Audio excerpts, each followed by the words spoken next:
So in terms of Boomi, Boomi is a cloud middleware product that is designed to link cloud-based applications. So they call them cloud-to-cloud integrations. It also can handle cloud to non-cloud, if you will, on-premise integrations, as well as on-premise to on-premise integrations, but it's primarily designed for the cloud world. What Boomi has is it has a number of what they call connectors, and they've built a significant number of these for either specific technologies or specific applications. So for example, they have connectors for NetSuite. They have a connector for OpenAir.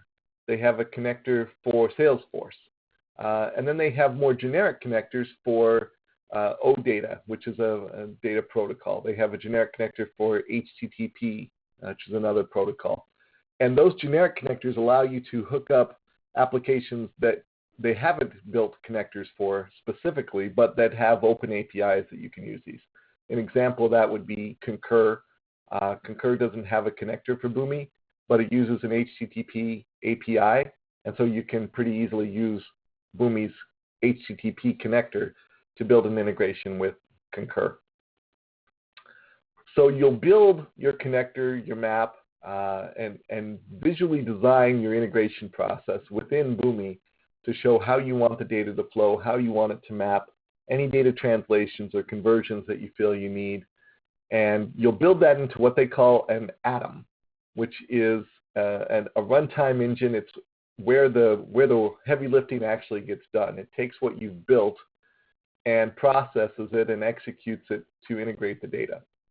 Once you deploy that atom into the quote-unquote atom sphere, if you will, which is a cloud location that Boomi provides for these integrations to run, then you can deploy them there, and then you can manage them, schedule them, view the log files that come from them, share them with other organizations if you're opening that up to another organization that you're integrating with, etc. So that's kind of an overview of how Boomi works.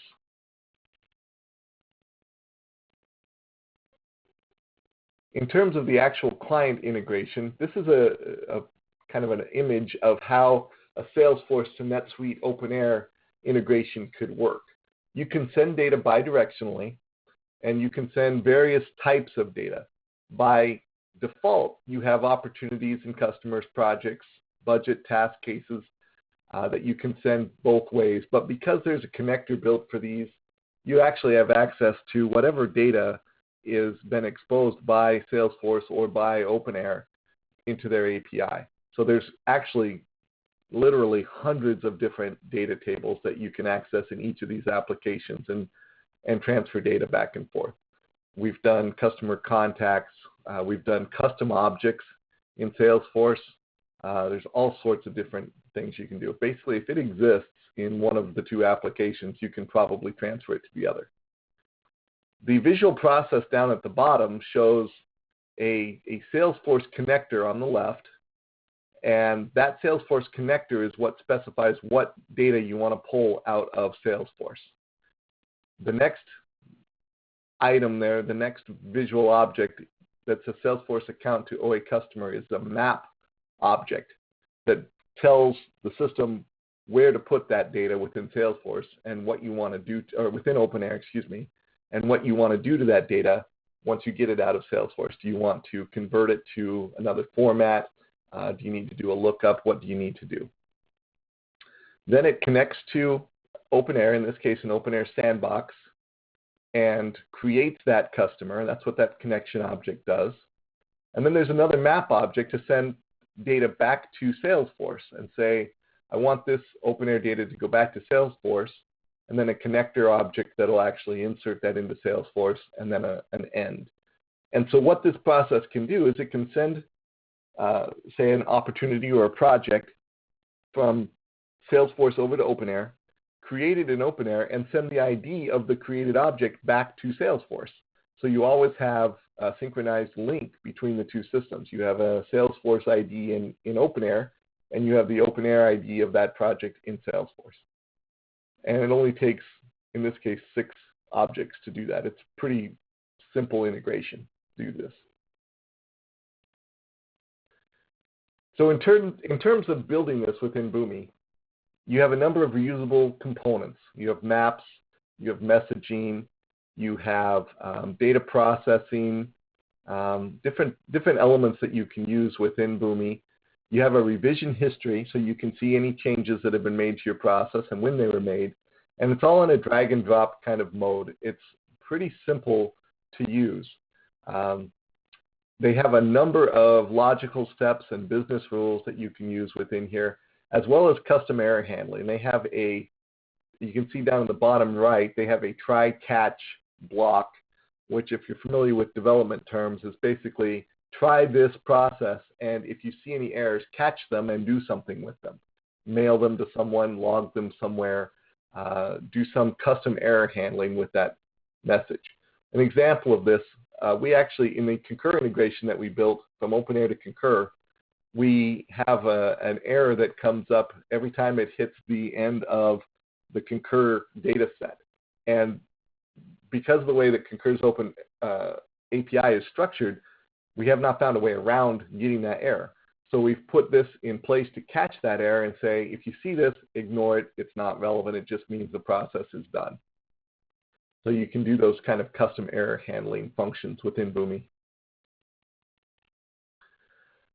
This shows you a screenshot of how to set up a connector, and you can see all the different types of connectors they have. At least you can see a sample of them in the screenshot on the right.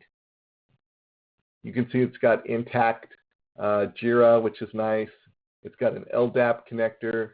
It's got NetSuite, NetSuite OpenAir, Microsoft Dynamics, a number of connections that they've built for the Boomi tool. And that's only a small part of that entire list. It's about a third of what's actually there. Their website, I believe, will provide an up-to-date, accurate list of all the different connectors they have. But even if you don't see a connector on their list, because they've opened this up to more generic technologies like HTTP and OData and others, you'll be able to interact with any application that has an open API that uses one of those standard technologies, which means that instead of the 30 or 40 different connectors that they've built, allowing you to connect to 30 or 40 different tools, you can connect to hundreds of tools as long as they use a standard API. Again, with the connector setup, you have a drag and drop connector. You put in login credentials to the various applications, and when you connect, it imports all of the table information from that application, so you don't have to input any of that manually. It's all right there. It shows you the structure of everything that's in that system. This is an example of a Boomi Map, where as you can see, this is going from a Salesforce instance on the left, Salesforce accounts, to OpenAir customers on the right. And on the left side in the Salesforce box, you see the various elements that are within a Salesforce account that you can map. On the right, you see various places within OpenAir that you can map them to. The middle section is designed for doing any kind of work that you want to do to that data before you put it into OpenAir. An example of this would be a date format. If Salesforce is storing things in a certain date format and you need it in a different format in OpenAir, you can put a function in the middle that says, reformat this from this format to that format. And it's pretty simple to do that. You just select the formats that you want and push the data through that function, and it'll reformat it. Other things you can do are data lookups. So you can send an ID from Salesforce into a function and say, look this up in this other table and pull back some relevant information and map that information over to OpenAir.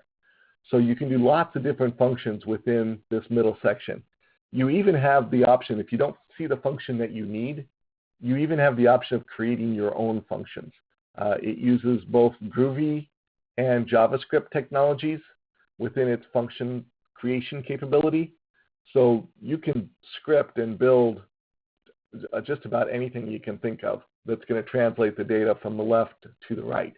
Most of the time, you don't have to do that. I've built a number of Boomi integrations, and I've only run into one instance where I needed a script to move data, and that had to do with a time zone conversion, a very customized time zone conversion that a specific client wanted that we ended up scripting for them. But even that was a very simple script. So that's a map function. Boomi Suggest, which is actually an extra cost, just so you're aware, that can be very valuable. The Boomi Suggest feature has stored mappings, in other words, suggested mappings that you could use for various interactions. So it'll go through and it's got both a history of mappings that would be helpful for you to use with these tables, as well as some artificial intelligence that derives what it thinks a mapping could be for this. So that can save you a lot of time if you find that it's fairly accurate. In terms of scheduling these, you can run these all in a test mode and make sure that they work and they're doing the integrations that you want. And you can actually then see these integrations scheduled as often as running every 60 seconds. You can run the integrations based on triggers, or you can base them on a schedule. So you have the option of some on-demand type integration with the triggers, or on a rotating schedule. And then you deploy these into your production environment. And that's when you get to some of the process reporting. What you see here is a number of what Boomi calls executions. And these are integration atoms, if you will, that are running. These processes are running in their atoms. And you have the option here of in their manage area to see when things are running, when was the last time they ran, how many records they pulled in, how many records they pushed out, how long that particular integration took, etc., etc. You can click on the little gear icon in the middle of this screenshot to rerun that process or rerun a specific record in that process. You have a tremendous amount of control over what you can do. Now, I will admit that I'm a fan of the Boomi tool, so I am a bit biased, and I'll just make that clear up front, but only a little bit. I'm impressed by this because what I'm used to with software tools is that as the flexibility increases, so does the complexity. And Boomi has done a really good job, in my opinion, of adding a lot of flexibility without making things abnormally complicated. There's really quite a lot you can do with the tool, and most of it you do the same exact way as you would anything else. And so it's repeatable processing. It's not a matter of having to learn something new every time you want to try something new. So I give them credit for that. They've done a good job with that. In terms of pricing, I've got to go back and double check the pricing model. I don't believe it's changed recently. This is a few days old. But this is what they charge for their connection licenses. The way that this works, they don't really show you here, except at the very bottom of that screenshot. The way it works is they charge by the number of connections. And so if you're connecting two applications, if you're connecting OpenAir to Salesforce, you only need two connections, one to OpenAir and one to Salesforce. And so that base pricing model would do just fine for you. If you needed to add a third tool, you're connecting OpenAir to Salesforce, to NetSuite, or to Oracle Financials or something, you would need another connection, and that's going to bump you up to the professional range, which is 5 connections, and then up to 7 and 10 and 15 at the enterprise level. I have not worked with anybody who's using more than 10, and that particular organization, I only know one organization that's using that many, and they've gone just full into a Boomi model. They are connecting everything under the sun together with Boomi, and so they've got OpenAir connecting to Concur, connecting to NetSuite, connecting to Salesforce. They have a project management system they've connected in here. They've got an HR system they've connected. So at the moment, they're using 9 of their 10 connections, and they have plans for the 10th. So you can get up to that mode if you want to have this going all over your organization. But it is fairly rare. Most of the folks that I've seen using Boomi are in the base or professional range. Haven't seen too many people that need more than 5 connections. So that $2,000 a month range is about where they are. Now, I will say this, and again, take my bias into account because I do have a bit of a bias on this. I have heard from a number of customers or potential customers that Boomi is a high-priced tool. And they've gotten that from various reviews or word of mouth that Boomi is, an expensive tool. And in terms of integration tools, you'll find if you do some research that it's largely in the ballpark of most of the other integration tools in its space. It's a little more expensive than some. It's probably a lot more expensive than others, but I have yet to find anybody who's using it who hasn't felt that the extra expense was worth it in terms of the quality of the tool. So I will say that I'll give them the benefit of good reviews on the tool itself.